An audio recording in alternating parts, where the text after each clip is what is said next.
It's Steve the Guardrail guy. We'll see if we get anyone joining us today.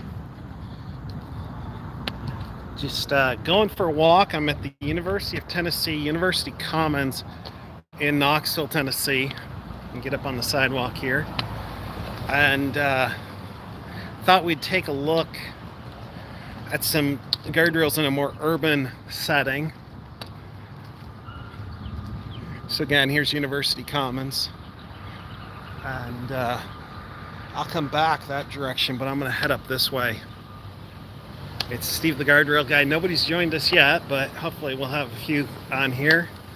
My last two lives have gotten 147,000 folks came in at some point, and another one had 187,000. So thank you everyone who's joined me on these walks. We are at the University of Tennessee in Knoxville, Tennessee. This is University Commons. We're headed up towards Kingston Pike, which is State Route 1, first road in Tennessee. State Route 1 is the subject of the song Thunder Road. And so, good morning. And we're just going to be going for a little walk, taking a look and seeing what we find. It's Steve the Guardrail guy. We have the train station right here. And so I'm at the University of Tennessee. This is actually, I think, a Knoxville City road. But I'm going to walk up here. We'll take a look at a few guardrails. I'm going to walk around the block, essentially. Probably get a cannoli at the end. I love cannolis. Let's see. I got a comment here. Hope you're doing well. Yeah, thank you. I'm doing well. Great. Beautiful day here in East Tennessee. And just on the University of Tennessee, it's not the campus because these are city and state-owned roads. But I'll be walking around the university, taking a look at various guardrails, discussing some concerns. We're going to turn left right here, and I have a guardrail just around the corner I'm going to look at. I may just walk up I think I'll cross and take a look at a guardrail at the on-ramp, and then I'm going to go back and look at a Frankenstein guardrail that is on the off-ramp. Very dangerous one. We'll just wait here. Let's hit I got my yardstick. Wait till we can cross here. I'm gonna stay in back because you can see here. It's not always safe to be a pedestrian. And speeds are pretty high here. They'll just run you right over. So I'm at the University of Tennessee, Knoxville. I'll show you the stadium a little while later. The gardens are right on red. We'll see if we're going to get run over. Waiting here because I don't want to get hit. I've got my guardian angel light on today. I should wear it more often. Flip that around. You see there, those folks at Guardian Angel, they sent me these lights, so thank you to them. I just look around all 360 degrees. I have almost been hit from people going the wrong way down off ramps. But we have our first guardrail. Let's take a look. It's a radius. No, nothing there. Not even a, fishtail. We got a sign right there that's a little low there. But let's just carry on. We have an anchor here immediately into a bridge transition. And a fellow who asked me about if I ever saw any of his aluminum railings that go on bridges. And yep, here we have one. With Third Creek down there. And we're just headed up Alcoa Highway. I want to, I'll probably have to walk back and take the crosswalk there because there has been a recent fatality right here, and it didn't involve somebody crossing on a crosswalk. It just, they were on the sidewalk and they got run over in this area. Absolutely pathetic case. They gave the fellow Narcan and released him, and he ended up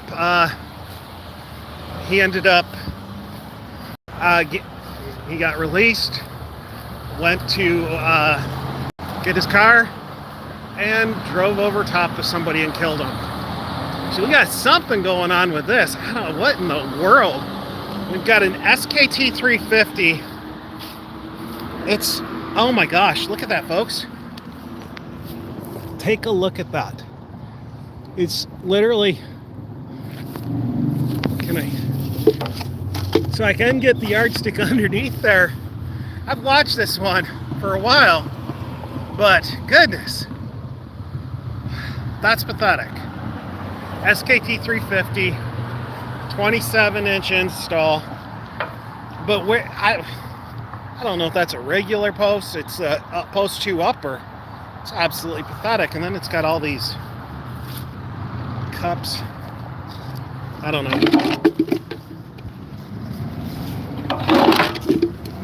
I'm getting those out of there. I'll get those cleaned up in a second. Maybe somebody's using this as a trash can. I don't have a garbage can with me, so I'm just going to stack these up over here off the guardrail. Anyone have a clue what these suckers are? I'm guessing it may have something to do with Fraternity Row over there. But let me get rid of these. Anyways, this is way too low. There's been some research related to guardrail and curbs, and it's at the University of Nebraska. And yeah, that's not going to comply with the University of Nebraska's curb recommendations. We take these all over here. I don't have a garbage bag, but I didn't want to leave them up there. So, anyways, someone just pooped themselves. I hope. Hello from Texas. Good morning. Anyways, this is US 129, the on-ramp, and that is one. That's just awful. Anyways, let's continue. I don't like going anywhere near an interstate, but I do because there's times when if I don't document it, nobody will. And if I don't document it, somebody will die. So how about this? We have, it's ugly. Anyways, I'll carry on. I'm not going to comment on that. All right, so I'm going to walk back towards University Commons in the University of Tennessee. We'll take a look at this guardrail over here. You can see there's 2 blunt end guardrails. And one of the things that I have found, I'll show it to you when I get to the other side, but the, oh my, take a look at that, folks. It's not even bolted down. Wow. That one wasn't even bolted down. Neither is that one.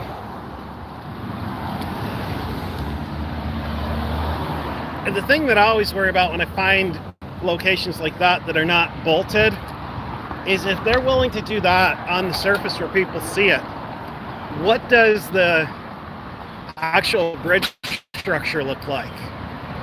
When you are willing to not tighten your bolts, you know, what does the rest of the bridge look like underneath, the parts that you can't see?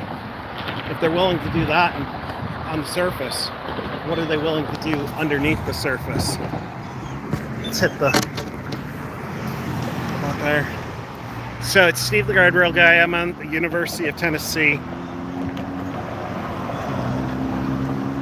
Most likely the bridge workers. Most likely they just didn't get to it. I am on, this is State Route 1, historic State Route 1. It was subject of a Thunder Road, the moonshiner that was running from the law. Some reports indicate he crashed up here near Bearden Hill. Others have it further west near Watt Road, but it's a true story.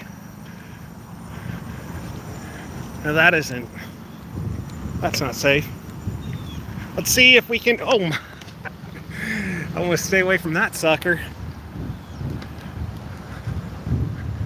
Anyways, it's Steve the Guardrail guy. We're at the University of Tennessee. And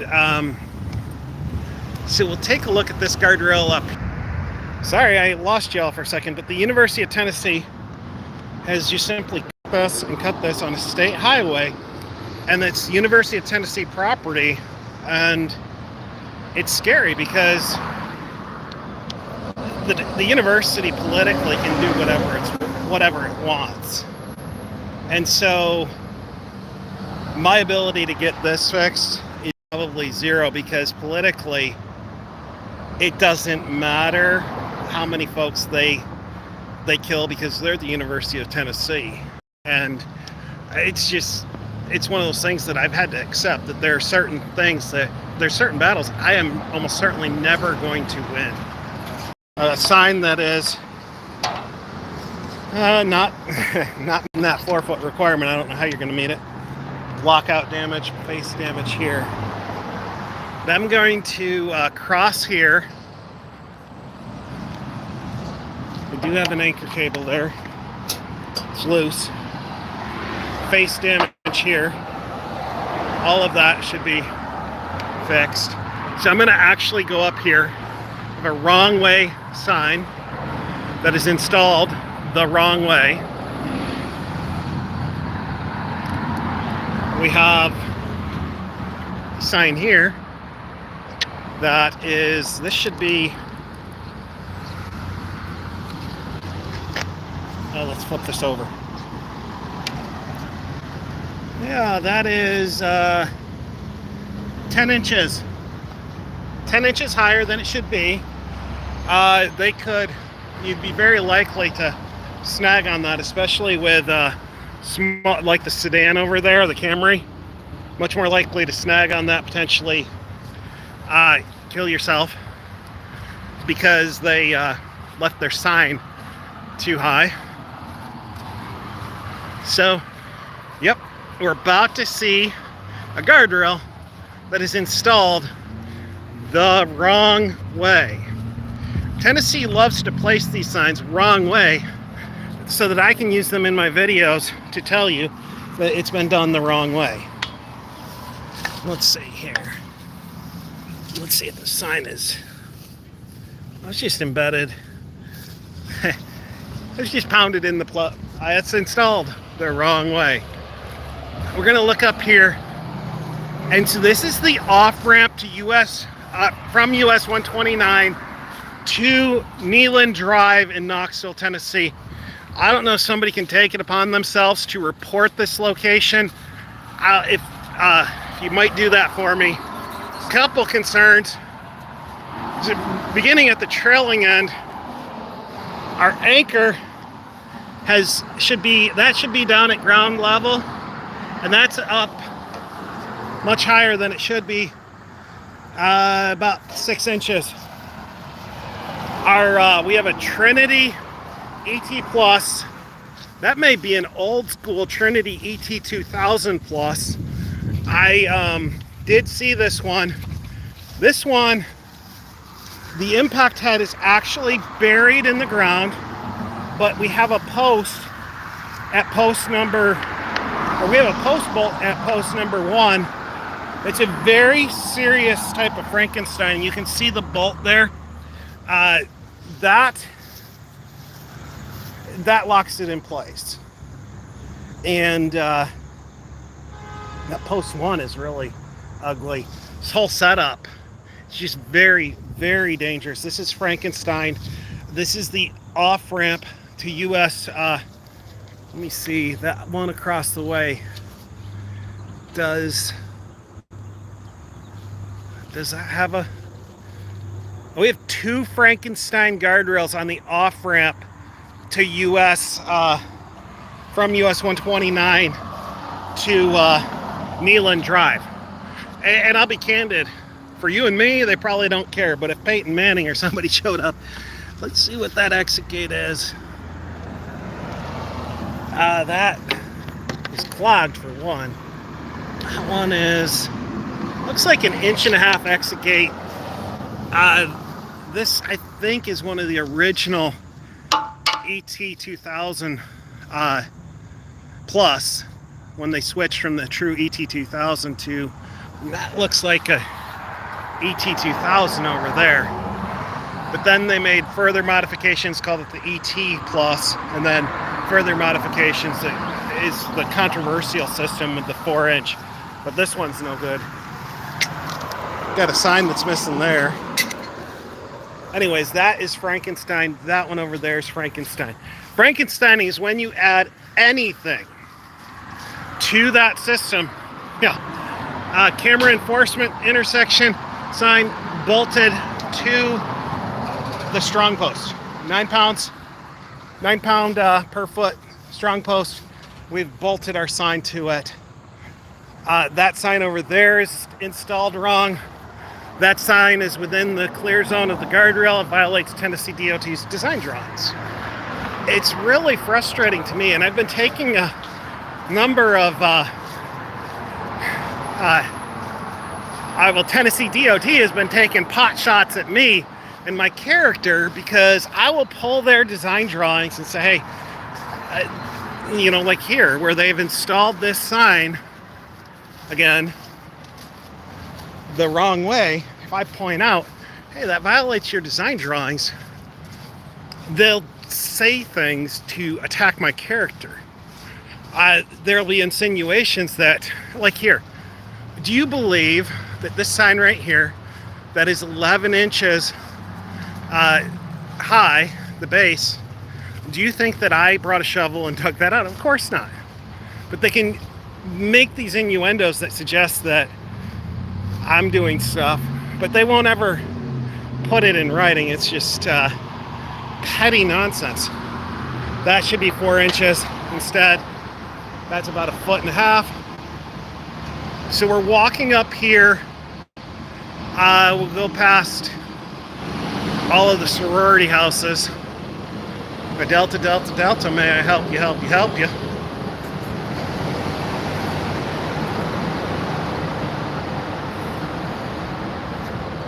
All right, so unqualified immunity, 100%. Hi, everyone. Unqualified immunity. So, hey, Rachel, guys, I want to tell you about Rachel. That sign's bad. Her daughter, Arabella Cummins. Probably, people will ask me, what's the most important part of a guardrail? That's a tough call. But I think the cable. Because if you don't have a cable, you really don't have much of anything related to your guardrail. And Arabella was 10 years old. Hit a guardrail that was unanchored. West Virginia Department of Highways had installed that guardrail recently. And the rail ruptured. That sign's too high. And the rail didn't anchor. There was no anchor to hold it. And she was killed in this crash, 10 years old. I was investigating it. And what was awful was, like, you could see there were some chocolates on the side of the road that spilled from the car. You could smell the oils that had fallen out of the vehicle, and knowing that a little 10-year-old girl had died because of the lack of an anchor. So, Rachel, I am really sorry. It puts my own loss into perspective. That, you know, we lost Hannah, but we got 17 years, and you only got 10. And I am so sorry for your loss, and I'm so sorry for the indifference of West Virginia Department of Highways and our DOTs around the nation. It's tragic. It's tragic. So no, I'm not starting on my walk for Hannah, and I'll talk about that a little bit later. Not quite yet, but I intend to. And what I'm going to do, I'll tell you real quick. I'm going to walk from Hannah's crash site. I've had a dispute related to some outright lies that happened with senior leadership. So this sign, you can see, has been inspected. That is way too high. What's that? 26 inches.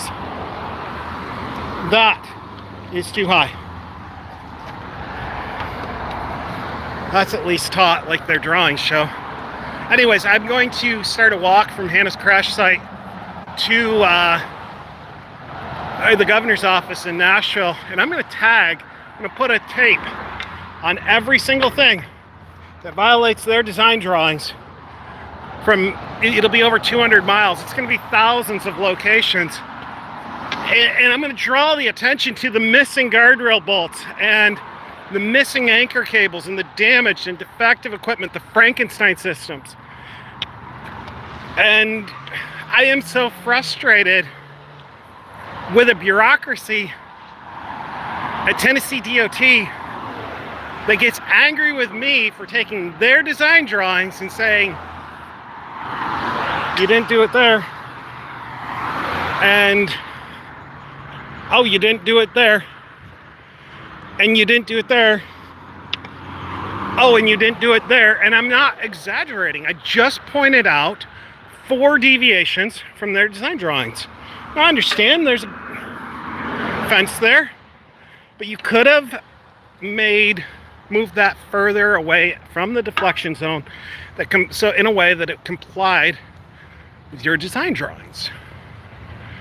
Or at least show me that your engineers analyzed it and wrote a deviation for that sign and that sign and that sign and that sign and every single sign I've pointed out thus far, because I guarantee you I will not find it. I'm Steve the Guardrail Guy. I'm approaching Neyland Drive and Concord Street in Knoxville, Tennessee. This is a bunch of sorority houses. I only can think of Delta, Delta, Delta, may I help you, help you, help you from Saturday Night Live. But anyways, I'm gonna turn left up here, talk about that road down there, Neyland Drive, which is a state highway. I got thousands and thousands, tens of thousands of dollars in replacements and upgrades, and even some guardrail pulled. The Trinity ET Plus. This thing is awful. It's been implicated in hundreds of fatalities. Let's check the cable. The cable's a little loose, not too bad. So what I think the primary, I'll show you what I think are defects. You see these 2 flanges on the side? I want one up here and right there. The original ET2000 has that. The SKT has it. The SGET has it. I find that systems that have just left and right and not up and down are significantly more dangerous. This here, that 4-inch feeder chute, that's gotten a lot of the focus, but that's more of the sign that you have an ET Plus. So you see here, you see the orientation of the impact head. You see how it's not balanced on the head, but it's offset. It's offset to the right. I want a balanced impact head. This here, the length of the feeder chute is significant because if this hits near the headlight and towards the end of the crash, this will kink, then leaves an exposed rail that comes right through the firewall and into the passenger compartment. But the big issue that I see, check this out. Big issue I see right here is we have a 12-foot guardrail run into a massive concrete block. I didn't even see that when I walked up. Oh my. Yeah, this is worthless. And like the deflection on this is 4 feet, and that's like 8 inches. That is like tons and tons of concrete. Oh my. Well, anyways, that distracted me for a second. But the big issue that I see is with these splice bolts, as this head is mobilized and it moves down the rail, don't worry, you won't kink here. You'll just get killed when you hit the concrete block. Good grief. That is insane. Anyways, those splice bolts get locked up in this exit gate. Those are 1.5 inches. That exit is about 1 inch. It's a square peg and a round hole. And I have found, like I had a crash that I investigated in Loudoun County, Tennessee. You can come up here and you can feel, you palpate that and you will feel the bolts lodged in there. And if you have the video, you can actually see that point of where the rail is going okay, and then it just stops and it will spear, it will violently roll over, or it will uncontrolled gating. It's just ugly. But this is more pronounced. So in Tennessee, they use a 25-foot proprietary rail one. It's far more pronounced in states that use a 12.5-foot rail one because you've moved the splice bolts up. And this goes back to just Newton's laws. And that's when, so you're not an engineer. Of course I'm not, but I took 7th grade science. So you have an object in motion, and as it, oh, take a look at that. And those are, wow, cool. Those are Tennessee vehicles. I want to get one. Anyways, as this is mobilized, it hits those splice bolts and it locks up, and it stops. It stops the vehicle, but it still has kinetic energy, and it doesn't have the ability to restart after getting stuck in that feeder chute or in that exit gate. And then the rail usually will kink twice, double kink. It'll double kink. One of those kinks comes into the vehicle, and if it hits you, it's going to probably cut you in half, cut your leg off, cut your head off. Or if it misses you, you'll be just fine. These are really minor crashes, except for the fact when a guardrail comes into your car and cuts your head off. All right, so the University of Tennessee. We are on Old Rocky Top, and we have I'm going to turn and head down this way on Neyland Drive.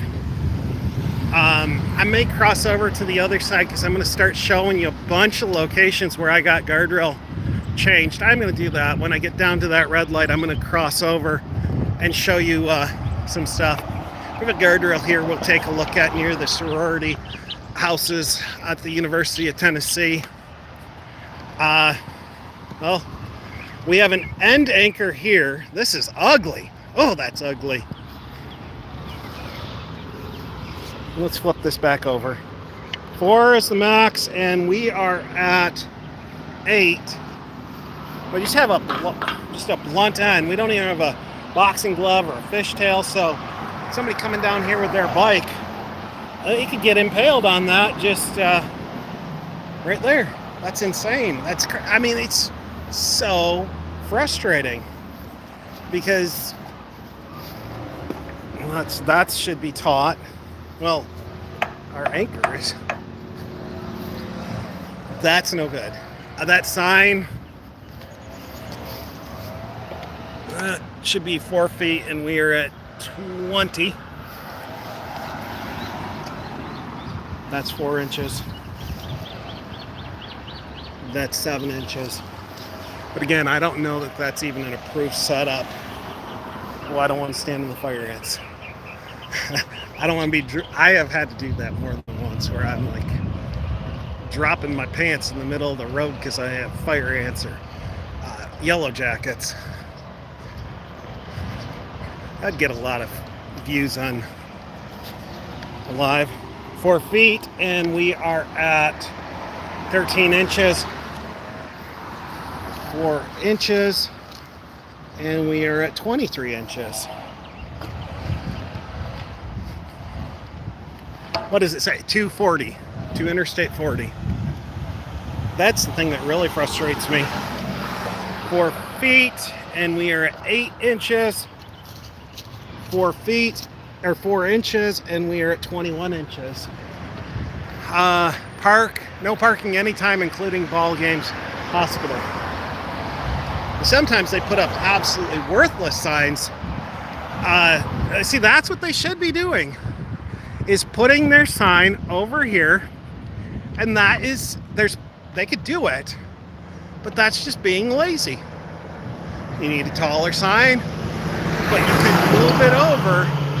But they chose to do it the lazy way, and that's 1, 2, 3 signs in a row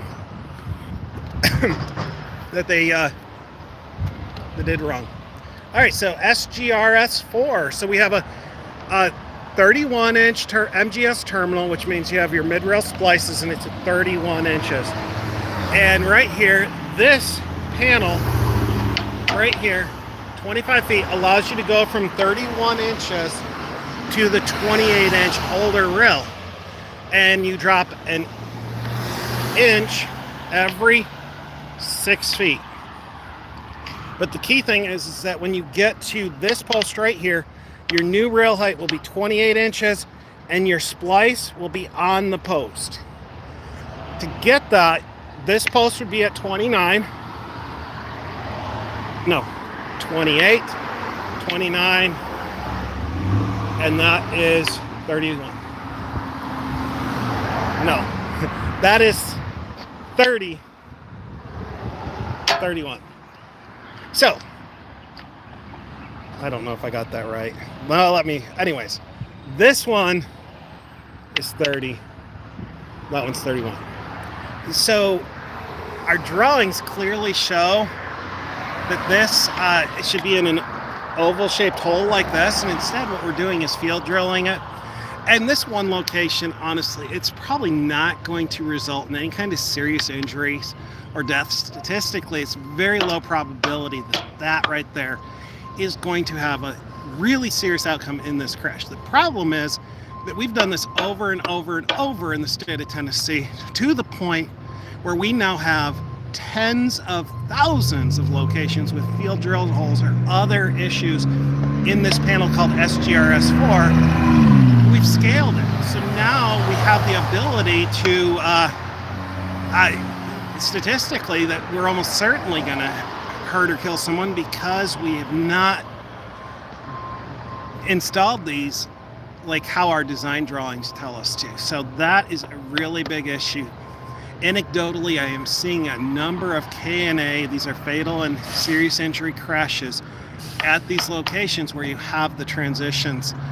I initially thought it was related to almost building a turn down into the guardrail. I think it's related to how we are doing it. You'll often see, like here we have field drilled hole. I've seen steel spacers. I've seen rectangle washers throughout this rail. It's not being, the drawings are not being followed. So we have an issue in this panel in the state of Tennessee. It's an investigation that I'm working on.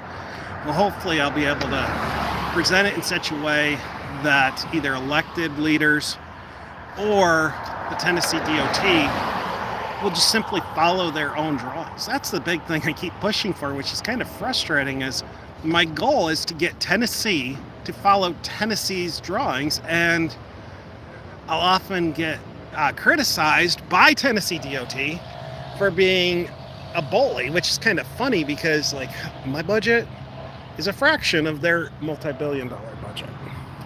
Let's continue on. So we have a MSKT. You're going to be able to identify this by the SKT. It's got the hollow tube right there. That's amazingly hollow. It's got this hinge post right here. I call that the LeBron James post because when it gets hit, you just want it to flop over. And I talked earlier about the ET Plus and the length of the feeder chute. This is a 7-foot long terminal. So with this hits on the headlight right there, and as the kinetic energy comes, gets lower and lower. Rocky Top. That sign is well within 4 feet. Anyways, this hinges, and the rail actually, the kink goes around the vehicle rather than through the firewall. So this longer chute, and you'll see that longer chute in the SKT, the MSKT, the soft stop, the SGET. So when everyone is doing the longer chute now, you want to bet that's the safest option. We'll come over here. These are shoulder bolts. This allows this bracket here, nice and taut, to hang. Those are not threaded. It allows those to hang on those bolts, and it gets kicked off during a crash. Here's the thing. I'm gonna get this fixed eventually.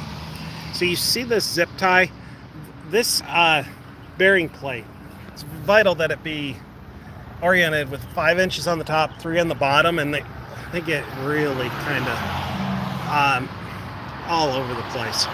But if we would take this zip tie and run it through that angle iron there and pull it taut there, we're gonna get a much snug, tighter fit than this setup.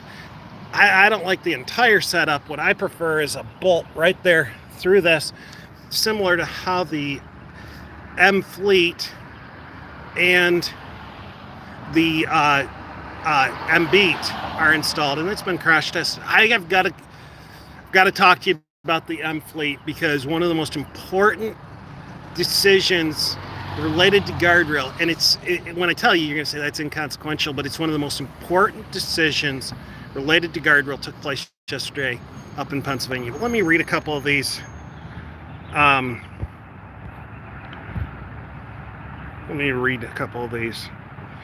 So, hi everyone, that was unqualified immunity. I 100% agree with you on that one.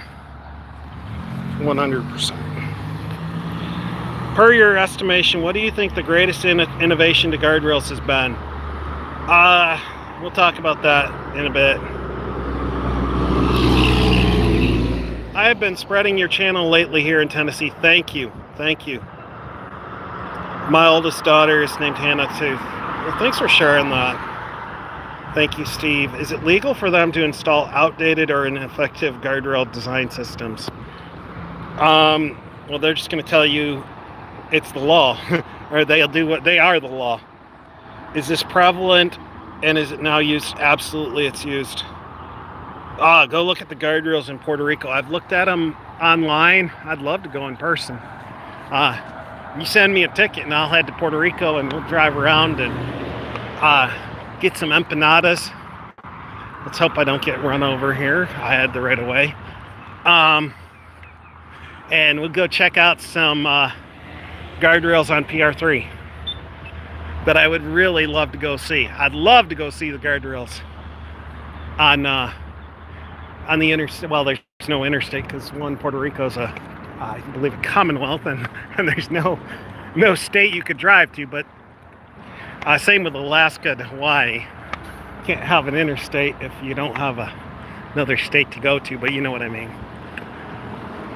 All right, so we're coming down Neyland Drive.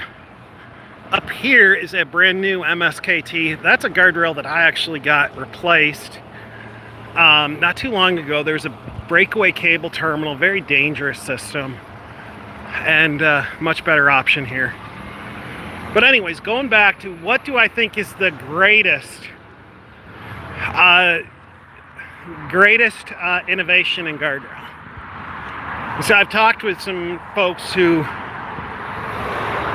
you know, some very, very prominent people that have been involved with some of the most significant developments involving barriers in the world. And I asked this question, and I said, was it this system? Was it, you know, this guardrail you see in front of us, the SKT? What was it? What is the most significant system that, if it was implicated on scale, could save lives? What would be your magnum opus? What would be your defining work? And it wasn't an end terminal.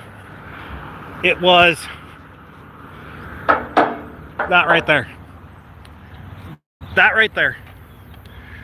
And it's the MGS system, the Midwest Guardrail system. So what they did was they raised this post height, well, this rail height to 31 inches from 28. They took this splice that used to be connected on the post and moved it 3 feet this way. And here we have 8-inch blockouts, but they normally, MGS, the true MGS has 12-inch.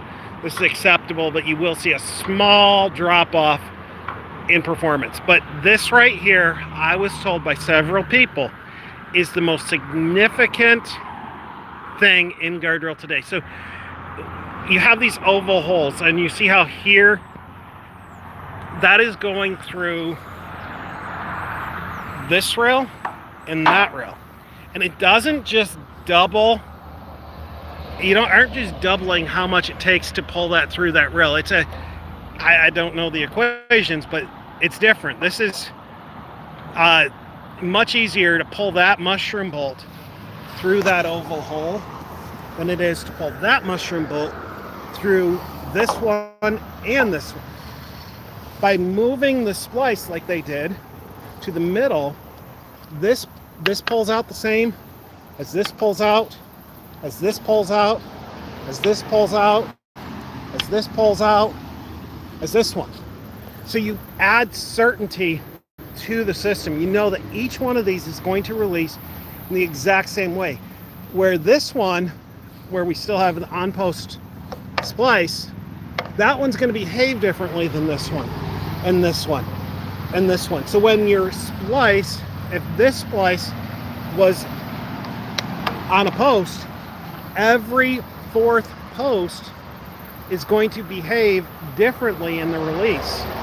So I was told by very, very prominent people within the roadside safety industry that this right here, that splice right there, moving it 3 feet, if we shifted every guardrail in America 3 feet, we could potentially save hundreds of lives annually.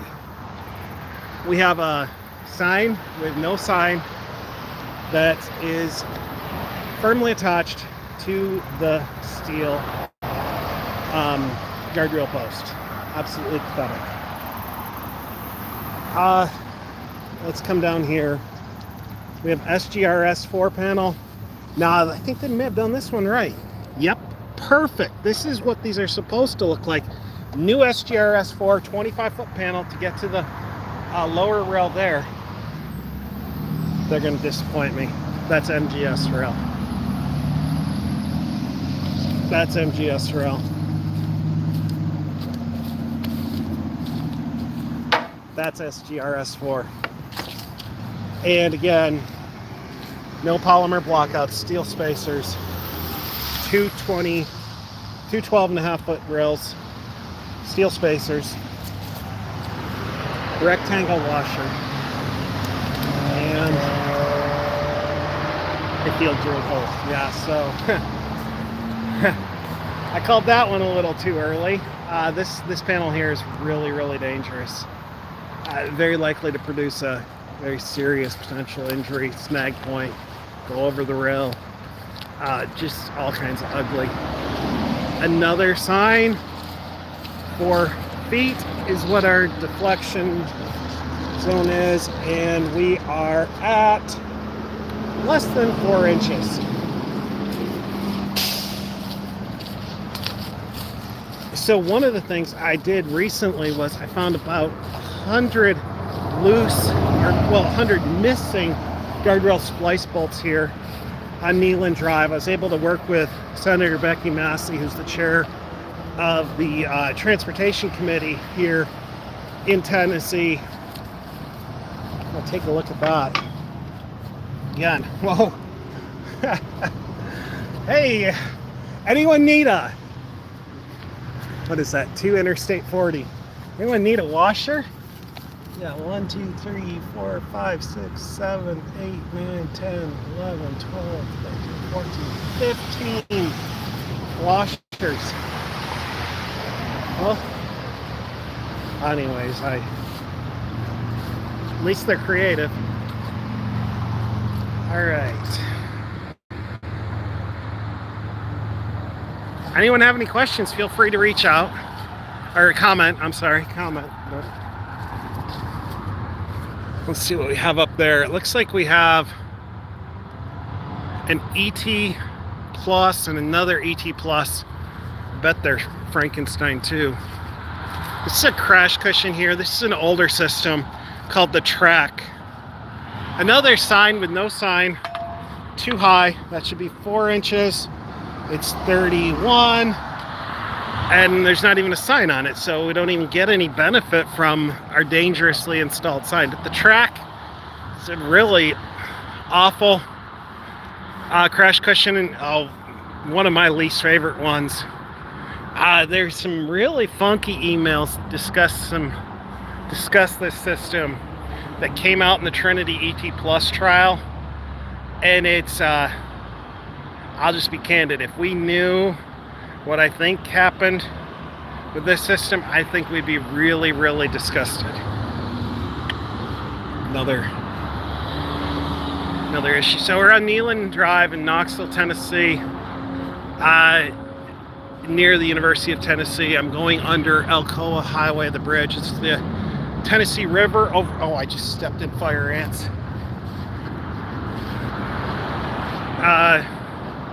We're going to walk down this path and take a look at the guardrails through here. I'm checking to see if these are properly bolted. I have done a few lives, not too many. My last two got a lot of views, into the hundreds of thousands of views. But I did one out here a few years ago, maybe a year ago actually. And this was missing hundreds of bolts, missing them, or they were totally loose. And they've come out and fixed that. We have that's cut. That's cut, isn't it?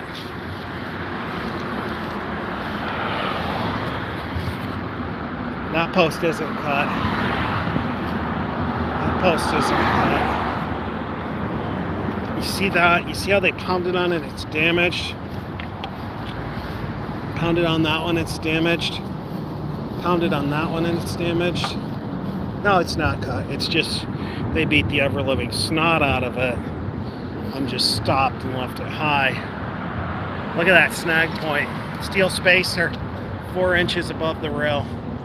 It's really, really ugly. Anyways, I thought it was cut, but it's just ugly.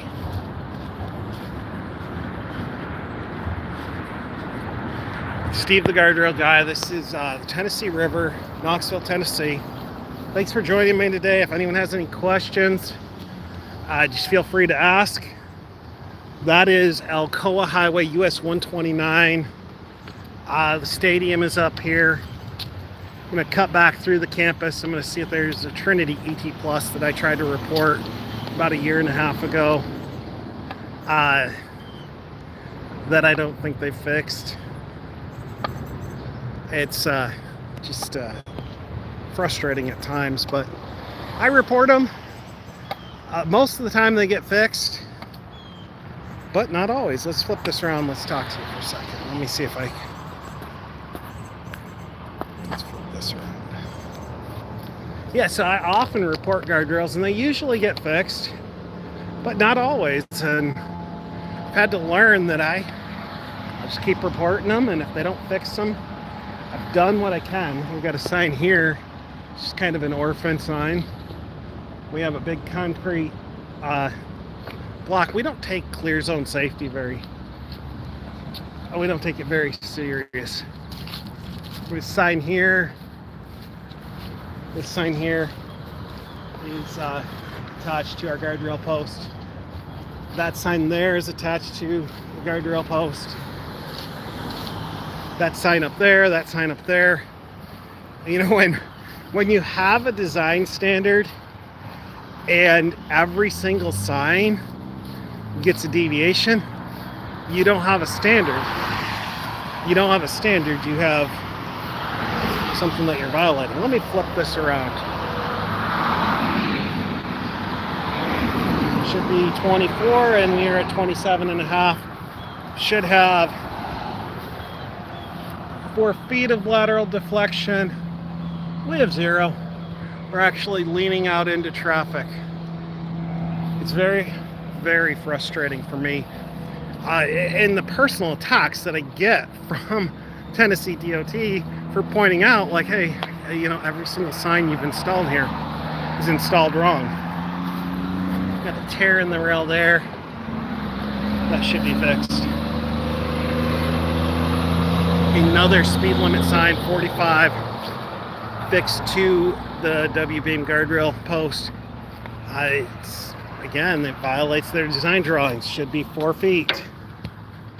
You know, I have an email from the commissioner saying, hey, deputy commissioner, they never retire. They just go consult and make a ton of money consulting. So he said, oh no, our signs are all installed 4 feet from the guardrail. Here we have they're telling us that back in 2010 to 2014, Knoxville was designated a bicycle-friendly community. I'm so glad they put that sign that is that old, 25 inches from the guardrail in violation of their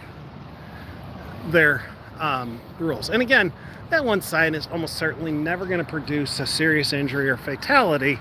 The issue is when you don't do anything right, when you don't ever follow your design drawings, and you scale it, 100% certainty that you're going to eventually, well, kill someone. So here, you can see here they've paved over and over, never raised this rail, and measure to top of the rail here, it's about 26 3/4. The problem is the pavement is now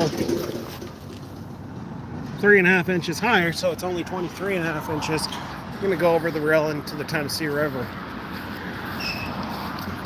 It's that kind of indifference. The thing is, they tell the elected officials, they tell Governor Lee, they tell Senator Massey every single time that they resurface the road, that they bring the guardrails up to modern standards. This is guardrail that was crash tested under standards published in the early 80s. They're simply not telling the truth. Here we have SGRS4 and, oh my, this is ugly. So this is actually very low, a 31-inch guardrail up there.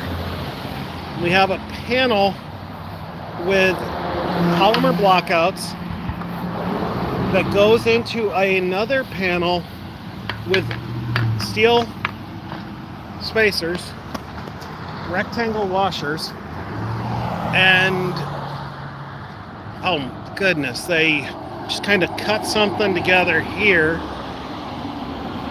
Here's our end terminal.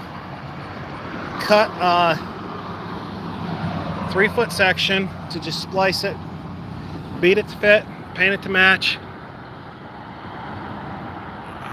We have a bolt. They did pull the washer off there, but used the steel spacer. And they totally made this up. This doesn't conform with any design drawings with the University of Tennessee. They're counting on the fact it's not going to be Peyton Manning or, you know, Coach Heupel or any of these guys that get hurt. It's going to be you or me, and we aren't fortunate sons. This is interesting.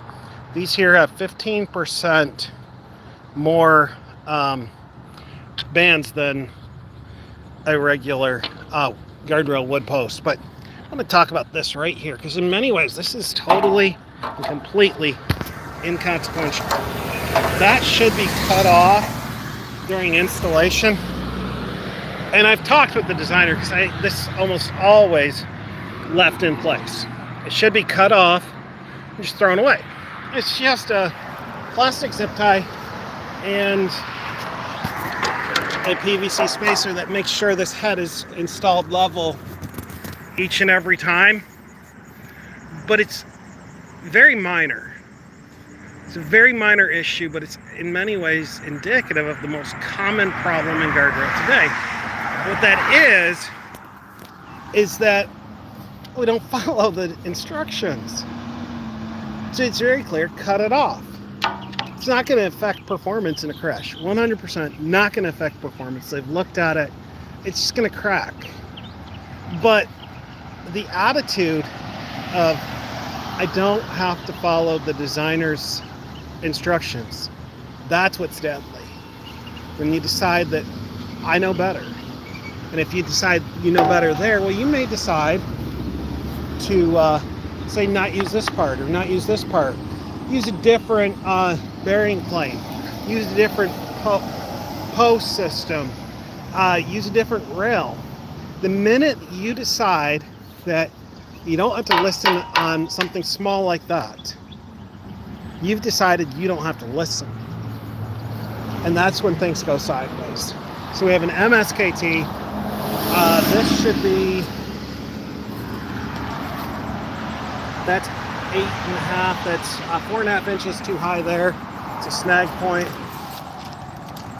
That is 9 inches, that's 5 inches too high there.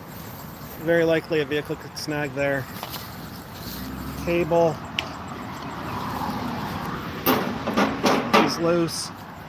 The bearing plate is all twisted sideways. This should be, that 5 inches should be on the top and oriented like that. And because it's loose, it just falls over. Now this zip tie is supposed to keep it taut, but it's loose and you can see it goes all the way around it.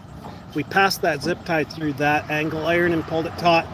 It'd provide a much more solid anchor. Not perfect. The perfect solution is going to be adding a bolt through here that goes through this post. That's something that the manufacturer is going to have to decide they're going to finally do. They've done it on their M Fleet system. They did it on their M Beat system, not this one. So you can see that tension. Gravity always wants to win. It's winning here. Eventually it will wear this out and it'll flip and it'll be completely over. So anyways, we are on Neyland Drive. I'm going to walk up through the University of Tennessee and let's see. We'll check out the bridge up here and the guardrail. But oh, I mentioned earlier I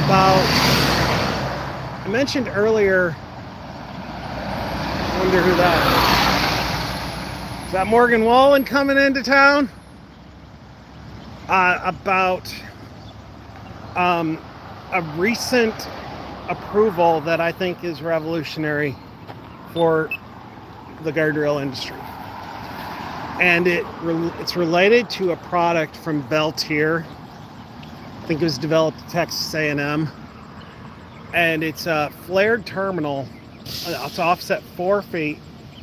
It has, it's energy absorbing, and it was crash tested to the MASH standard. And I have the right of way and they're going to run me over.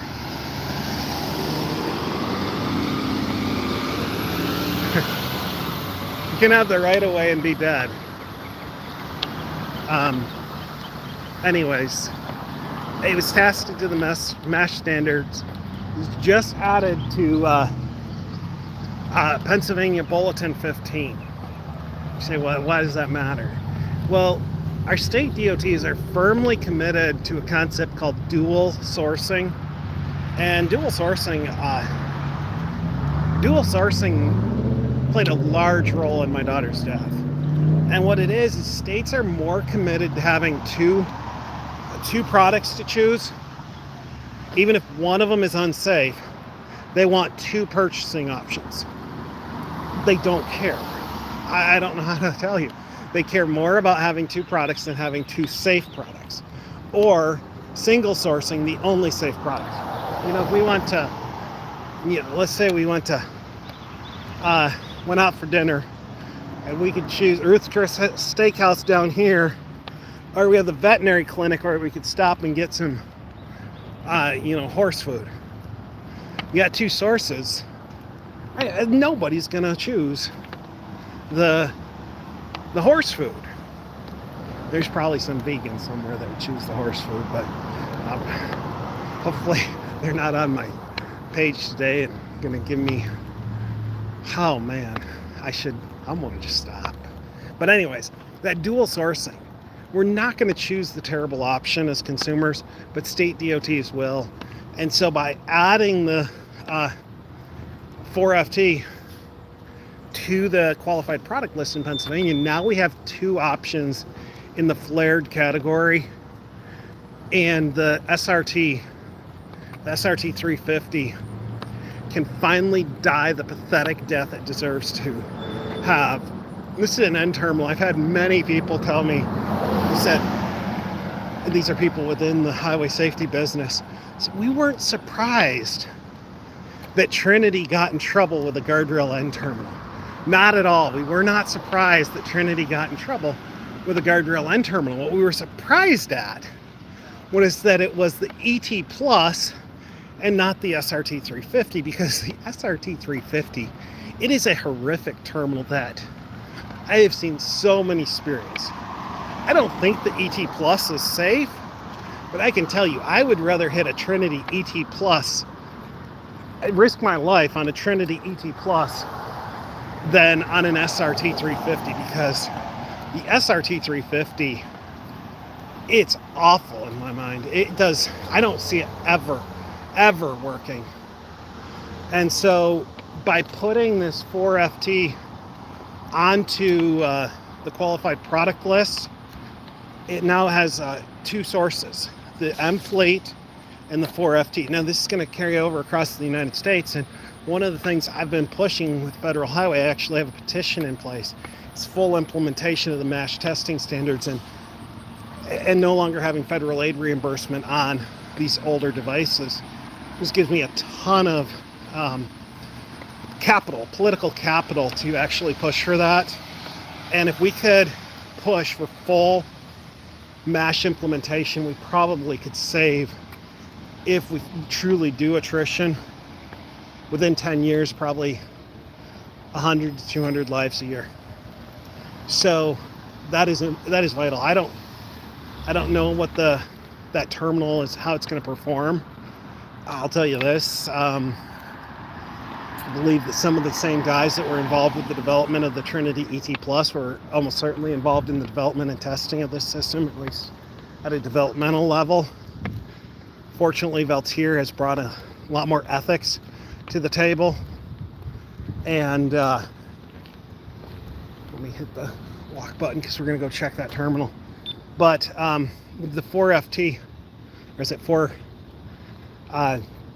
Is it FT4? I forget. Anyways, with this new system coming on board, it lets us have two sources, and those two sources now will give us the option of having a dual sourcing option, and hopefully that SRT 350 will no longer be purchased or installed because it's just terrible.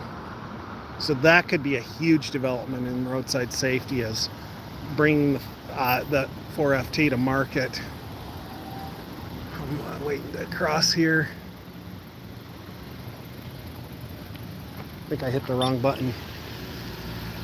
I'm on Joe Johnson Drive in Knoxville, Tennessee. This is the University of Tennessee. And I just thought I'd walk around some more urban areas and take a look at the guardrails, show you some successes I've had, and I'll show you a guardrail I've reported many times, but it continues to be unrepaired. I can see that it's unrepaired right now. I keep hitting that button, and I keep waiting, and I keep not being able to cross. So I may just have to, got nobody coming, and I've been waited. This is the third light cycle, and it's not letting me go. Anyway, so we have a sign, bike lane. That lower section's too high. But this is a Trinity ET Plus. And this is a controversial system. I've reported this for the better part of 2 years now. This would be the city of Knoxville. And The issue we have here, well, one, the head is drooping, which is not good. The cable anchor is sitting right here. It's encased.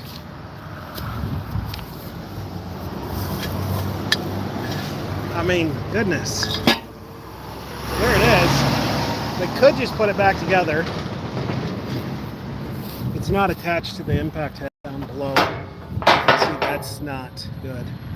Anyways, I've reported this damaged unit multiple times with just no response from the city of Knoxville. It's frustrating because, like, here in the city of Knoxville, this would be Mayor Kincannon. She's a Democrat, but I wish I could say it's the Democrats that don't fix guardrails. I wish I could say it was the Republicans that didn't fix guardrails, but it's like nobody fixes guardrails. Let's go ahead and walk over. Just gonna walk back down here.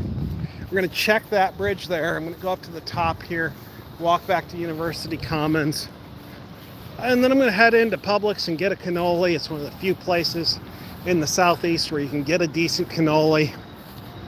We don't have the mom and pop Italian delis like we had when I lived in Western New York. I'm telling you, I'd be a couple 100 pounds more than I weigh now if I could live in New York and eat cannolis and decent pizza and subs every day. But let's flip this around. We'll take a look at these old Japanese cars. You have to import those. They have to be older, and I'm shocked. A lot of states are actually banning them, and University of Tennessee is using them. I want one so bad. I don't think they'd perform well with guardrails, so I just have to plan on not. And this light's not working, so I'm just gonna have to cross. Nothing says pedestrian safety seriously like not letting your pedestrian safety signs work. In DC, they're often just all helter-skelter. So we're gonna walk up this bridge. It's a newer project, very expensive, multi-million-dollar project for the University of Tennessee, city of Knoxville. And last time I checked it, the handrails on the top of the bridge rail here was missing many bolts. And you can see this one's barely tightened, but it was missing just many bolts. This one is just barely touching. And what that goes to me, that one's barely on. This section's not too bad. But what that goes to is if we can't trust them to tighten those bolts, do you think that they did a quality job on the support of this bridge, of the structure? Because I think once you've compromised on anything, I don't trust anything you did. So I've reported this with these missing bolts. Now they actually shut a bridge down on the other side of town for missing bolts. Now this isn't structural, but I can't even get them to come out and do the warranty work. There's often a firmer commitment to the contractor than there is to the traveling public. And it's beyond frustrating. I've had some folks, I had a recent engineering, or not an engineer, but individual that works for a state DOT, and we were talking about this, and he said they just simply, the engineers, will not bite the hand that they know will soon feed them. And he said the quiet part out loud, which is that these state DOT engineers are often just biding their time until they can transition to private industry. Missing the splice bolt, or missing a bolt there, missing one there, not tightened, missing, not tightened. But they're just biding their time until they can transition to working for the people they were previously serving as a watchdog. So they won't bite the hand that feeds them.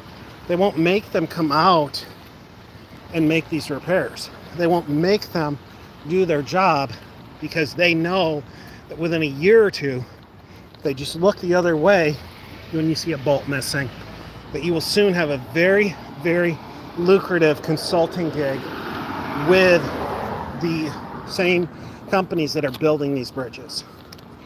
And this is happening all across the United States, and it's way more than just in guardrail or bridges. Missing the bolt there. Missing the bolt there.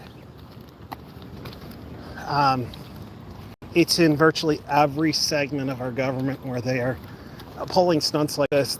It's called regulatory capture, and it's where this cozy relationship between those being regulated and those being doing the regulating, and that relationship becomes more important than the actual regulation.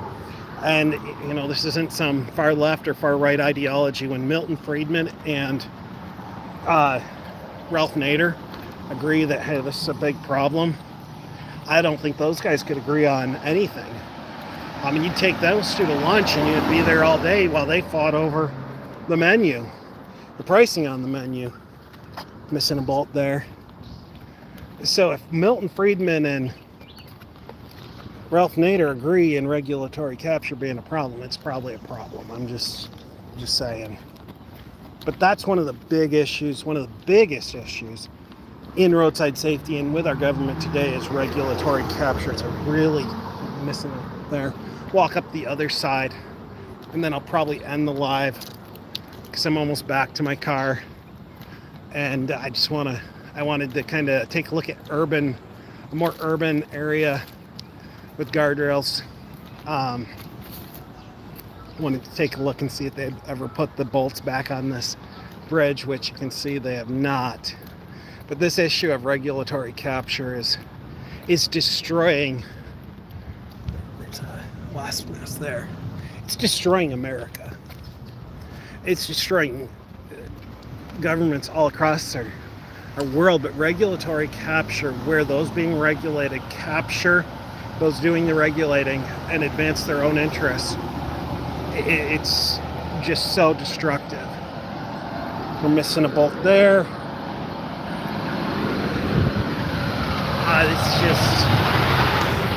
Let's take a look at this sign. That's not taut. That sign is not tight up against this bridge. Share the road. How about you install your sign right? It's not even tight. You should share the road. You should fix your sign. We'll walk up here and take a look. I think when I get up here, I'm going to end the live, but I'm going to actually go ahead and document some of these in shorts and longer form videos and see what I can do to get them fixed. But this is pathetic. I mean, if they will install these bolts this way, if they will install these signs not tight, do you trust that this bridge is structurally sound? Because they will cut these corners. I guarantee you they were cutting those corners.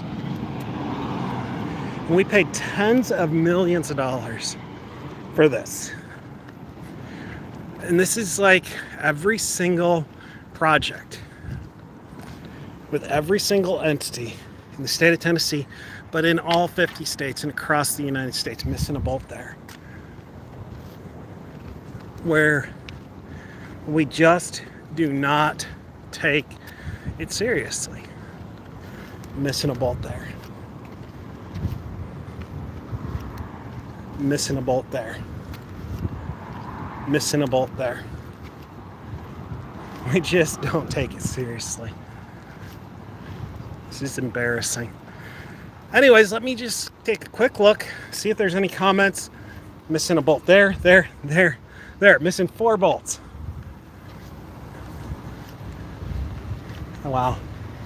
Let me read real quick, see if they're missing a bolt here on the pedestrian guard fence. Keep somebody from falling over. No more comments. Thank you, everyone, for joining me today. We've completed our walk across the University of Tennessee, University Commons down Neyland Drive, and I'm back. I'm going to go ahead and document some of these missing bolts, and hopefully I'll see you on the next live. Join me on TikTok, Facebook, here on YouTube. Again, thanks for joining me today. Y'all have a great weekend.